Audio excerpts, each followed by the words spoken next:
Hi there. Welcome back to another episode of Social Media Manager Confidential. And I just want you to know that you are amazing and you deserve to have an incredible week. And I seriously appreciate you so, so much, whether this is your first episode that you're listening to or you keep coming back every week. This is a safe space for social media managers, and I am here to support you. So in today's episode, I got to have a chat with none other than Carole Barsano. And you may have heard of her because she's pretty big over on Instagram. Carole is one of the leading experts in digital marketing for working professionals and has over 24 years of experience working with Fortune 500 companies such as MTV, Warner Brothers, Swatch, Omega, Paramount, Comedy Central, the NBA, Porsche, Univision, and Macy's, among others. Most recently, as U.S. head of digital marketing at Swatch Group, Carole led the growth of the brand's online revenue by 72% on all digital channels. She collaborated with the NBA, Macy's, GQ Magazine, and Torno in the company's key digital marketing campaigns and partnerships. Since founding the Digital Buzz, Carole has taught over 5,000 students how to monetize digital platforms for accelerated business growth. She's also worked with premium brands to launch, optimize, and manage more than 30 million in Facebook and Instagram advertising campaigns, including for NBC Universal, Tissot Watches, and L'Oreal. Carole Barsano holds a master's degree in digital marketing from the University of San Francisco, a certificate in social media marketing from Harvard University, and is certified in Google Ads, Google Analytics, and Facebook Blueprint. And we get to sit down and talk about all things social media marketing, what it's like for social media managers, managing clients and realistic expectations, and just so many things. There are so many gems in this episode, so I am not even going to blab on about it. I'm just going to let you get right to it.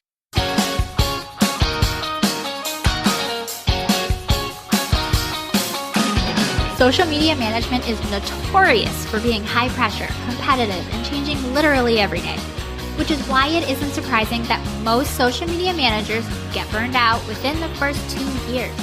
So how do you keep going? How do you stay up with the latest updates, protect your mental health, and build a successful social media management business that supports your lifestyle goals?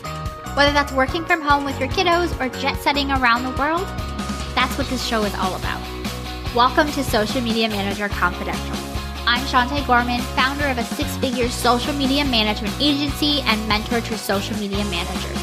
And I'm here to dish on the ins and outs of the social media management world without any of the gatekeeping that can come along with it. You'll learn, you'll laugh, and you'll leave each episode inspired. Let's dive into today's episode.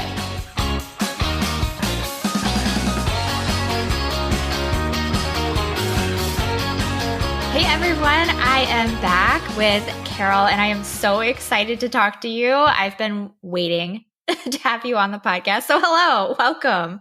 Thank you for having me. I'm excited to be here. So thank you. Good. I know this is going to be a good one already. It's going to be very valuable and have all of the amazing tips. So do you just want to get started? Can you introduce yourself to people who, they probably know you, but do you want to introduce yourself anyway? No, that's, it's very humbling when you say that. Tons of people don't know me. But I have been doing this for a very long time. This is when I get dated a little bit, but I've been marketing for 24 years. Over 10 of those has been specifically with Instagram professionally. And so I started marketing back when social media wasn't around. So I have a background in marketing from the corporate side. I worked for large brands like Warner Brothers, NBC, Viacom, Comedy Central, Swatch Group. And so a ton of it comes from that corporate background. Then around 8 years ago, I took a leap of faith and I said, wait a second, maybe I can do the entrepreneurial thing. I don't know. Yeah. It was really scary because when you are used to, your corporate setup, that's a big, big shift. And so I said, you know what? I've been doing corporate for 16 years. Let me try it out. By the way, I am not the person who's going to trash corporate or having a 9 to 5. There's a great upside to having a 9 to 5. Not everyone is meant to run a business. You know this. Every business owner right now listening to this knows that it is no walk in the park. No. Having a business. It's really not. And so they both have their challenges. They both have a lot of upside. But I decided to try it. I had a few life events that were very life changing. We had a death in the family. And so that was really triggering for me to see, maybe I want to try something different. When you go through things like that, you kind of like question everything. And so I started getting a lot of requests on Instagram to train people in digital marketing. And so I had left my corporate job for a year, got a degree in digital marketing, came back, and people were like, can you teach me? This was 7, 8 years ago. So there was not a lot of that going on. So I created this program sort of like for some of my friends that were executives. And it was called, the Digital Marketing Bootcamp. And it was learn everything that you need to know in 2 days for busy people. And that just snowballed in Florida. It just became, so I started training people from American Airlines and every single big company that was based out of Florida. And so the MBA and all large corporations, because they were like, we need our executives to be trained, but we don't have time to give them like 6 months off. And so it all started from there 7, 8 years ago. And I started optimizing courses. And as people got more into Instagram, they were like, I want to learn more about just Instagram. I'm like, okay. And so I started, getting more niche, hyper niche, ultra niche with just Instagram. And then also Instagram evolved so much. There's so much stuff to do on Instagram. Reels came out, stories, captions, and now threads. It takes so much. And if you create content for Instagram, this. It's not just a posting, that's it. No, so many people don't see what goes on behind it. Yeah. And so it got to a point where I couldn't just do all digital marketing. So I focused just on Instagram. And that's what I have been doing for the past 10 years. And so that's the gist of it, of what I do now. I teach business owners, and that includes, from realtors to service providers to course creators to like any single, like whether service-based or product-based, anyone who really wants to monetize their page, I help them with that, with better strategies that goes beyond like, oh, this is the right posting time, use 6 to 7 hashtags and fine-tuning audios. And so I had to properly monetize to actually have a better strategy that takes less time. Because I don't think it's already fun to just like scroll for 10 hours a day. No. Especially if you're an entrepreneur, you don't have 10 hours a day to scroll on Instagram. Right. And also a lot of people think that posting sometimes is a revenue generator, but not always. And so you have to find throughout your day, what are those revenue generating tasks as a business owner? I mean, you have to do more things than posting.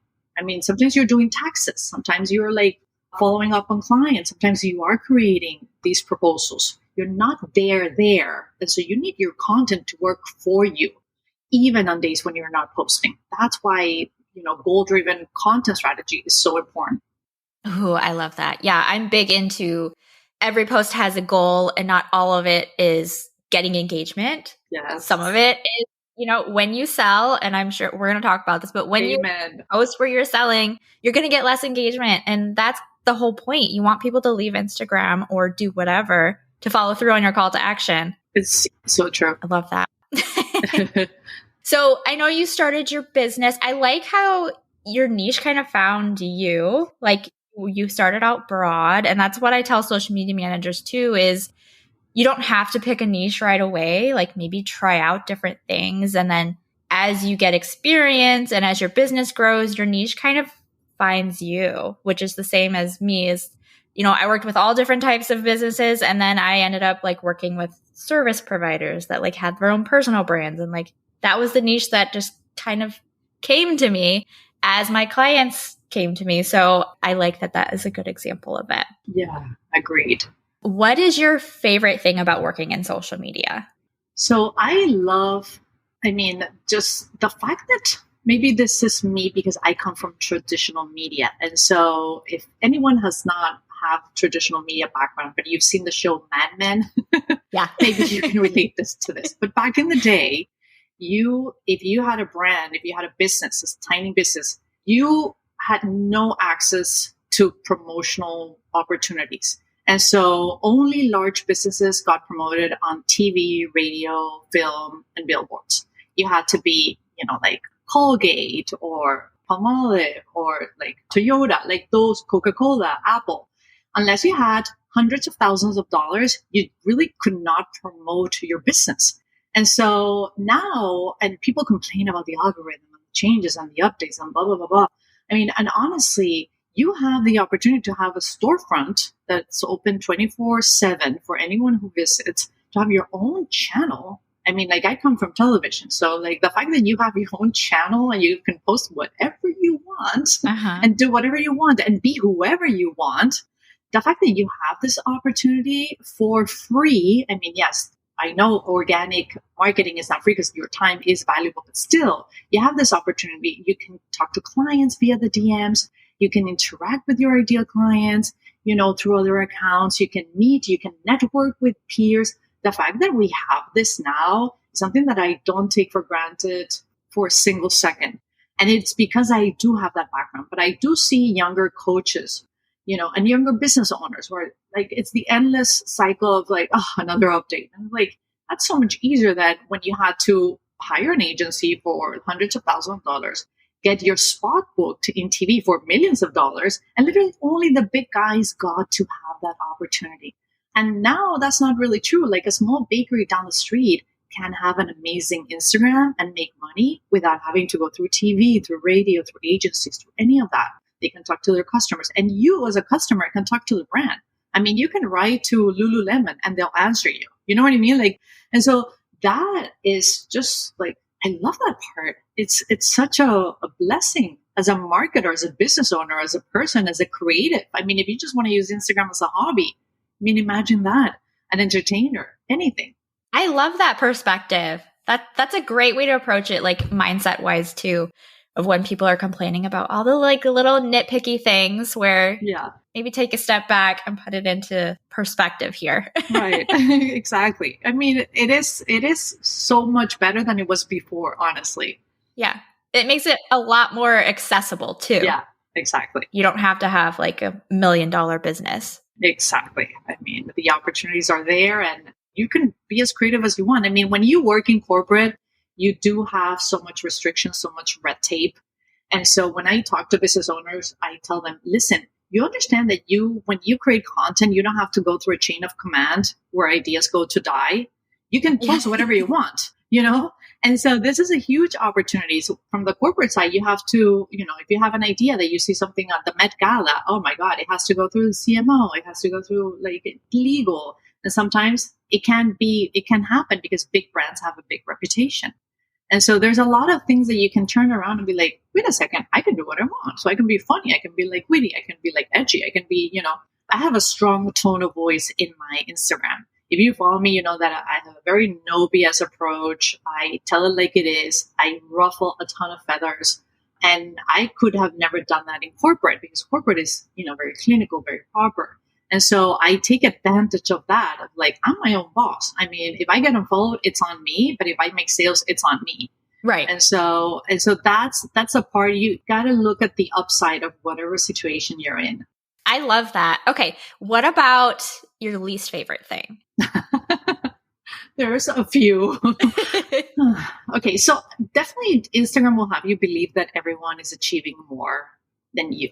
And so it doesn't make it true, but you do have to take things that people post with a grain of salt. I have a recurrent theme that I talk about, which is, I call them the 6-figure frauds. And so they will post, like, I work 2 hours a month, passive income is the always same words, 10K months, 100K months. I do nothing, link in bio, I'll share the secrets. It's giving MLM, it's giving, like, pyramid scheme. And so I don't like that because it's honestly, it tells people who are not making 7 figures in 3 months because it's completely unrealistic. It makes them feel that they are behind, they're losers, that they're not good enough, they quit. And the last thing that we want them to do is quit. And so there's no regulation into what people say. People will write anything on their bio. Who checks that? Yeah. I mean, I could say that I'm an ice skater. Like, it doesn't matter. Like, you know what I mean? Like, who is to say that? And so when I see, like, 7 figures in 3 months or, like 100 million, blah, blah, blah, that part, I wish there were more responsibility in the online space, more, like a bigger moral compass that people really had before talking to this, because you do know they are praying to the most desperate. Anyone who ends up joining these things, are in desperate need of really having money. And so when you say, oh, like, just leave your 9 to 5. Like if you enroll here, you're going to be making 7 figures in 3 months, whatever. And some people will leave their 9 to 5 thinking that it's true. It's usually irresponsible to do that. And so I don't like that about Instagram and the online space in general. And I've been very vocal about it. I have a ton of clients who decide to work with me because of it.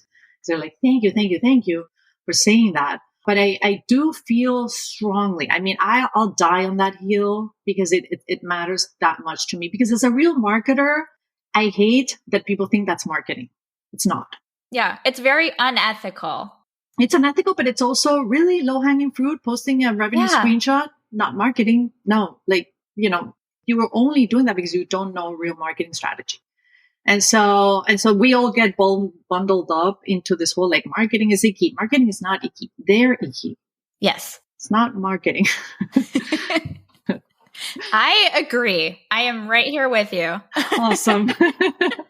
Yeah. I feel like it's a scam. They're taking advantage of people who really need help and are attracted to like the money because that's what they really need at that time. And it's gross. It's a scam. It's honestly a scam. There was someone literally this Monday whose account got taken down with 138,000 followers. She's big in the industry, but she got taken down because a few people reported her as her course is not working. I'm not going to name, but it happens. When you do this, people can report you. Well, good. At least there's like a system of checks and balances. Sometimes happening. Sometimes. Yeah. So neither of us approve of those practices. They can't sit with us. No. We're not okay with it. Yeah. What else? Do you have anything else that is not your favorite? I mean, it's definitely time consuming right now. The platform requires a lot of different, you have touch points, which is great with your audience, but you also have to create content for different touch points because people have different ways of communicating with you or different ways of consuming your content. So it takes more time than 5 years ago. You know this as well. And so it's like, and there's no real weekends, right? There's no, I mean, I try not to work on weekends, but still like you get FOMO and you get like, and so the unplugging is hard. Yeah. It is. I would say it's tough. Yeah. Not gonna lie.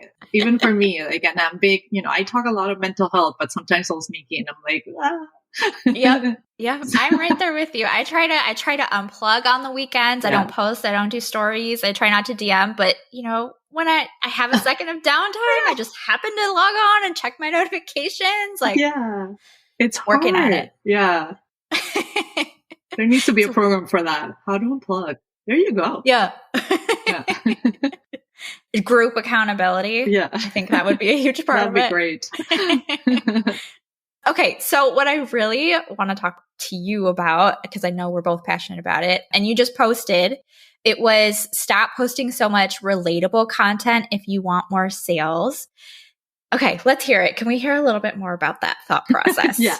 So when I used to do Instagram audits, and I've done hundreds, and I still do, but I don't tell people that I do them. But when someone comes to me with, it can be either a student or it can just be a random account. And they complain to me about sales. Sales is the biggest pain point. I usually find the same thing. And by the way, it usually comes with like, I'm posting a lot, I'm being consistent, but I'm not making sales. And so when I look at the account, I always find a ton of fun, relatable content. It can come in the form of lip syncs, funny memes, quotes, just like dances, pointing. There's different shapes to the content, but the content category is relatability. When people talk about, the know, like, trust factor in marketing is very important. And those 3 steps are absolutely crucial because that's like the nice way of saying it, but it's actually a funnel. When we say know, like, trust, it's moving people through the funnel. Know, that's growth content, getting new audiences. Like, it's nurture content. And then trust is sales content. And so that's all that means. But when people get into the, I want to be liked, and, they start creating all this content, which I think the trending audio thing is really to blame for this because people will look for trending audios. They're like, oh, this is funny. I'm going to do this. I'm going to recreate this. And so they just start creating a ton of content that doesn't really build any kind of trust. And so people stay in this trap for a few reasons. The first thing is that it is fun to make. Listen, we all love to make the funny content and the relatable content, the lip sync. And Yeah. it's easy engagement. Everyone is going to like it. Everyone is going to comment, me too. I never related to something more. And so it's very ego boosting because you're like, I got engagement. But so if you only post that kind of content and you don't mix it up with authority content or trust building content, you're going to be in the friend zone trap. And so you're going to be the person who gets a lot of engagement, who grows a lot of followers, but you can't convert. And so that's a problem because creating content takes time. And so you're basically working for free. I mean, so what people need to remember is that you're not here to entertain random followers. You're here to make money. And so I have a very non-emotional, pragmatic approach to Instagram. And it's some people like it, some people don't like it. It's my approach, and it's why my students get results. And it's that I am not emotional and non-romantic about the audience. I target the audience who can pay the best. And that's how you really have to find your niche and how you have to design a content strategy for your niche. And so I don't need to be liked, praised, loved, adored. I don't need to do any of those things. And probably because I don't know, I'm older and I really don't care about that stuff. I don't take it that seriously. And so when we talk about, okay, like what is the end goal? The end goal really is traffic. How do I get people to get a reaction, to go to my sales page, to my website, to download whatever it is? And so something that I say in the post is, listen, getting a like is easy. What's hard is getting someone to give you their credit card. And that takes a different kind of content. And so when we talk about what moves people in the buyer journey, what actually moves them? It's more than just like learning or having fun, which is another type of content that people post. And it's part of a content mix. But to get a reaction, to get people to actually hit that link in bio, they need to feel safe. They need to feel that you are credible. They need to feel excited, and they need to trust that you can get them what you're actually promising. And that's not going to happen with a bunch of lipstick reels. It's just not. And so this is one big issue that I see people, they don't know how to create trust building content. And that's why they're in the content hamster wheel. They're posting about their lives, their routines, their things, their kids, their husband, their trip, the photo dump, the lip syncs. None of that stuff is really going to drive sales. Right. There's a place for it, but it is not to get you sales. Yeah, exactly. It's not never do it, but it's not only do that. And people stay there. And also it doesn't make you lose followers. You mentioned before sales content doesn't get engagement. People need to make peace with that. When you post sales content, it's going to get low engagement. You still have to make it. If you sell a lot, if you talk a lot about your product, you're probably going to lose followers. But you know what? They weren't going to convert. People are too attached to their follower count. They really are. And so once you make pieces like, you know what? It doesn't matter how many followers I have. It only matters how many sales are coming in every day. Right. That's a number. Yeah. I mean, I'd rather have 1,000 people who are buying from me than have 100,000 people who will never buy from me. Exactly. Or just like freeloaders who expect you to work for free. No one should work for free. Agreed. Slide right in here and interrupt for just a moment to let you know that you are personally invited to join the Sugar Punch community for social media managers. Inside this community, social media managers like you come together to meet and support one another, get answers to burning questions, and build a thriving social media management business. It's 100% free, plus you'll get access to exclusive trainings and resources, be invited to special events, participate in fun challenges, get added to our social media manager directory, and more. Create your free account by going to community.sugarpunchmarketing.com. I'll link it in the show notes for you. See you inside. Now back to today's episode. I think this kind of goes in line with the two different sales strategies that are on social media too, where creators versus businesses. Yeah. Do you want to, I know you feel passionate about this. Yeah, I feel very passionate about it because most people don't know this, or at least a year ago when I started with this messaging. So I started this, it was a series that was supposed to be 3 episodes. Reels, long reels last year that said, here's how to run your Instagram like a CEO. And so how to run it like a proper business. So since my background is in business, I know that there's a difference, but I didn't realize that people on Instagram didn't know there was a difference. And so just to point out some of the key differences. So when you have the influencer slash creator model, your end goal is to keep people on the platform because you monetize through brand partnerships. So brand partnerships look at this type of currency. It's either engagement rate, follower count, like views. That type of currency is very important for brand partnerships. But when you're a business owner, it doesn't really matter how many views you get if no one is buying. Right. And so when you focus on views, likes, and followers, you're stuck in a trap that doesn't really mean anything as an end goal, as a business goal. And so your currency is link clicks and DM inquiries. Maybe social sentiment. Social sentiment, seeing the quality of the comments. Are people saying oh my God, I never thought about that. Wow, this was eye-opening. That matters way more than a ton of views because those are going to be your warmer leads once you show up to sell. And so people confuse those two. They will go through the Reels tab and they'll see a reel that has a lot of views and a lot of likes, and they will take that to guide their content strategy. Without, you can't take public metrics to guide your content strategy because that person may have a completely different goal. And so that's a big distinction that you need to understand, that your goals are not the same. One, the creator goal is to keep people on the platform, is retention, whereas your goal is traffic. You need to get people off of the platform. That is not the same type of content at all. Your currency is different. And so thirdly, the type of content that you create is also different. So when you're a creator, you can do this thing where you're like, the niche doesn't matter. You're the niche.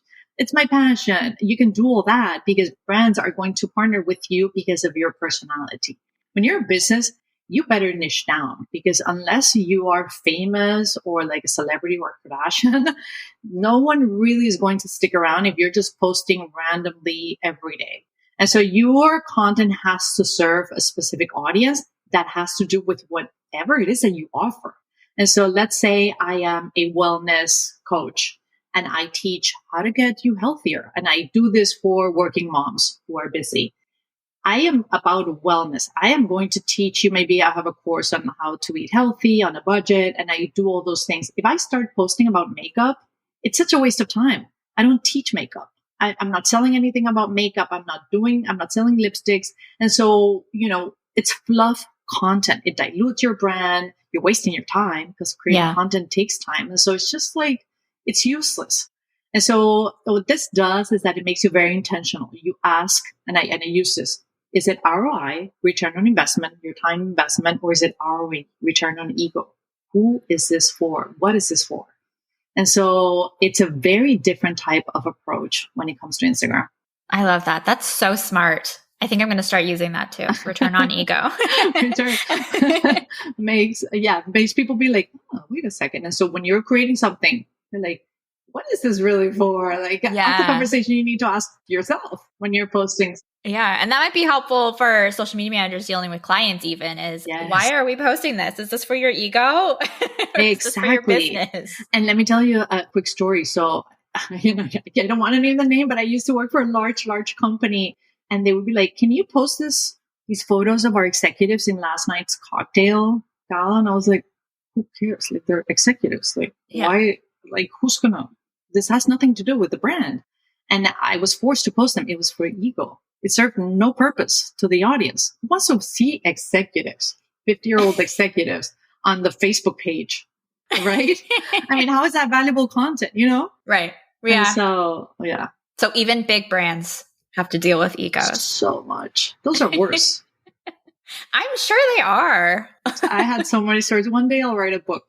Oh, I can't wait to read it. I will be on the wait list. You just announce it and I'll be there. Thank you. So you mentioned your courses. I know you have one on running Instagram ads, and that's something a lot of social media managers ask me about because their clients want them to run ads for them. Can you just tell us a little bit about how all that works? Yeah. Let me just first say that boosting a post is not having an ad strategy. Yes. Because people will be like, oh, I'm doing ads. I'm like, really? They'll say, it's not working. I'm like, but can you show me? And then they'll show me a boosted post. No. Yes. Agreed. I have a student she's a hairstylist, famous hairstylist in Australia. And she asked me this question. And I'm like, okay, let me put it in terms that you can understand. I could go to Walgreens and get hair dye or I could go to a hair salon. What do you think is going to Mm-hmm. be better? And she's like, I get it. I'm like, exactly. That's what boosting versus running an ad on the ads manager platform is like. I mean, sure, it does a little bit of the job, but can you do a balayage by yourself in the bathroom? Well, I don't know how that's going to look. I mean, and so, Yeah. it's important that people know what running ads is and isn't. I love ads. Ads get a lot of hate, interestingly, from people who don't know how to run ads. Yes. So they'll be like, it doesn't work, really. Maybe you're just doing it wrong. Yeah. And so my first large Fortune 100 client was NBC, and I got it through ads when I had only 3,600 followers. Wow. And so ads do work. This was 8 years ago. I was hired to come in as a consultant for a year, got a huge contract, but I found it through ads. The truth is that I was just starting out, but I did have content and I had the experience, but I was starting out as a business owner. And so ads are a great way to cut in front of the line. They really are. Now, they are not a replacement for a crappy organic strategy, because you're going to get traffic. People are going to come to the page and be like, oh, I like this or I don't like this.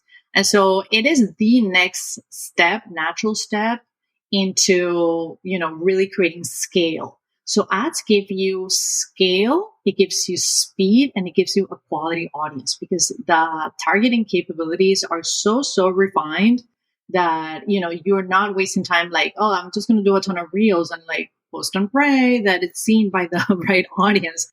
With ads, you can add so many filters. And then I really love ads to promote your lead magnet, because it's easy traffic. And so the right strategy, my favorite strategy, I'm not going to say the right one, there's tons of good ones, but my favorite strategy is to have a lead magnet, run an ad for traffic, and then use that audience for retargeting for your paid product.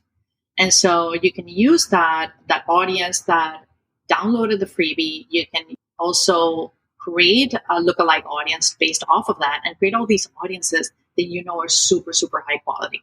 The great thing about retargeting is that they are lower cost and they are high conversion. And so you can't do that with just organic.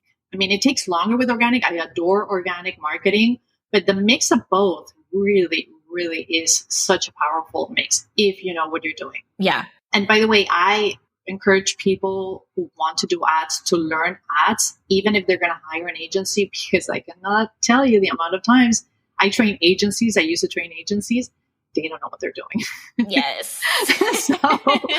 so it happens.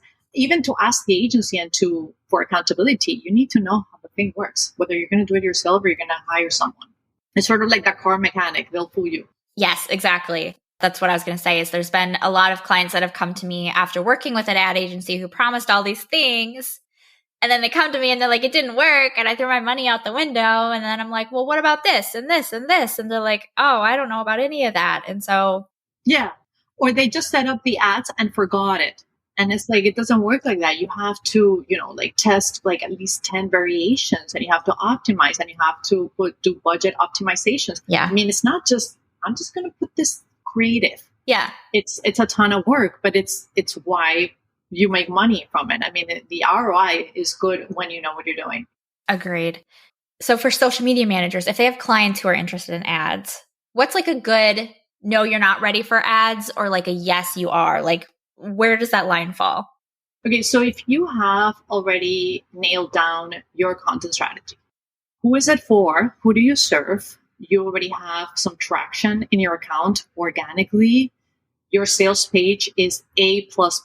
That's another one, because people are like, it's not working. And then you look at the traffic. You have a conversion problem, not a traffic problem. I mean, the ad is just to drive people. But if your website or your sales page sucks, you're just throwing money away. But this is a part that no one talks about. You have to check that your sales page is on point. The user design, the copy, is it speaking to the right people? Does it have social proof? Is it in line with what the ad is promising? Is it in line with the kind of people that you want to attract? And so that part, most people don't even mention, but it matters. The next thing is that, does the client have assets? Because this is another big one. Do they even know what assets are? Yeah.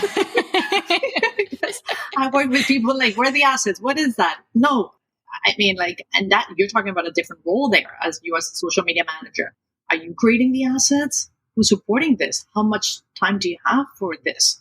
And of course, UGC is a huge driver of social media ads right now. They work really great, but you should test different things because everyone likes different, like types of creatives. And so you should be testing, like video, carousels, maybe even reviews. I mean, there's different things that work for different industries. I have worked with over 100 industries in ads, and you just never know. I mean, what works with supplements doesn't work with skincare. And also within skincare, I work a ton with skincare.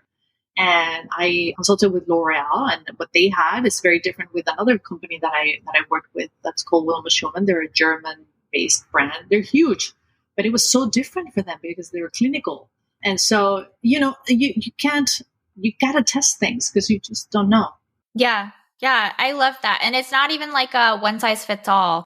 You always have to test, even if they're the same industry, like you said, but they have different audiences, and different audiences behave different ways, and they purchase because of different reasons. Yeah. And different messaging. Yeah. Yeah. I mean, look at Glossier. I don't know if you follow Glossier, but Yeah. Glossier is like really fun and, like happy. But if you go to Obagi, I mean, you're not going to find that content in Obagi. Obagi is very clinical. And so talk about trust building content. They're always showing doctors. Yeah. So it's different. Yeah. It is. It is. And I mean, if you're a social media manager and your client doesn't know those things about their audience, they're not ready for ads. They're really not ready for social media management, honestly, if they're at that point. But, it's hard with clients. I know. I used to do a ton of client work, and if they don't give you creative freedom a little bit, it's hard because they don't know what they don't know. Yeah. Sometimes there's a lot of hand holding involved. So I prefer working with clients who are, established and already know their audience. But newer social media managers tend to work with newer businesses because they have smaller budgets and, smaller skill set and all that. So anyway, I will mention this just to wrap up. So because I know your audience is a lot of social media managers, if you are offering social media paid ads, if you're offering that as part of your package, that is a separate fee that has to be twice, if not more, than your organic management services. And so you can really, if you know how to do this, you can make money faster by doing less. I have a lot of students that end up graduating just doing ads for people because they get paid better than organic. And so I definitely encourage people to learn how to do it. Yeah, I think it's a really great skill set. Yeah, it's a very good skill to have. Yes, absolutely. That was so much knowledge. Is there anything that you wish someone had told you before you got started in social media that you wish you'd known? God, so many things. Yeah, I mean, one of the things that most people don't tell you is the fact that it's lonely when you're running your own business, right? Yes. And you can't. I was thinking about this yesterday, how people really give the wrong advice. It's like, oh, follow your passion, charge your worth, blah, blah, blah. It is not like that at all. The client does not care about your worth. And so you have to become very technical and just really, again, just practical in what you do. I mean, you need to sometimes have discipline step in because some days you're not going to feel like it. Yeah. Some days you're not going to feel like creating content. Some days you're not going to feel like showing up. Some days you'll be like on a Sunday night working on a thing, like exhausted, tired. I mean, starting a project is easy. Finishing it is super hard. And so I did not know that when I started out as an entrepreneur, how in the middle of it, you're sort of like, the fuel's gone. Yeah. and you need to finish it. Otherwise you become into this multi-passionate person. But multi-passionate is honestly like a term to just describe undisciplined. It's what it is. If you're not finishing anything because you're multi-passionate, that's a problem in business. But the second thing I would say that I wish someone would have told me is that you can learn anything. And so this whole thing like, oh, I'm just not good on video. I'm not good in marketing, or like, I just can't do sales. Really? Like, unless we're talking here about, like being an Olympian and jumping from a trampoline, you pretty much can learn everything and anything if you really decide to, get serious about it. And so you can buy courses, you can read books, you can get so fanatical about your own craft that you can learn everything. I mean, who here like is great on video the first time? Like we either like did it a ton of times, learn from people.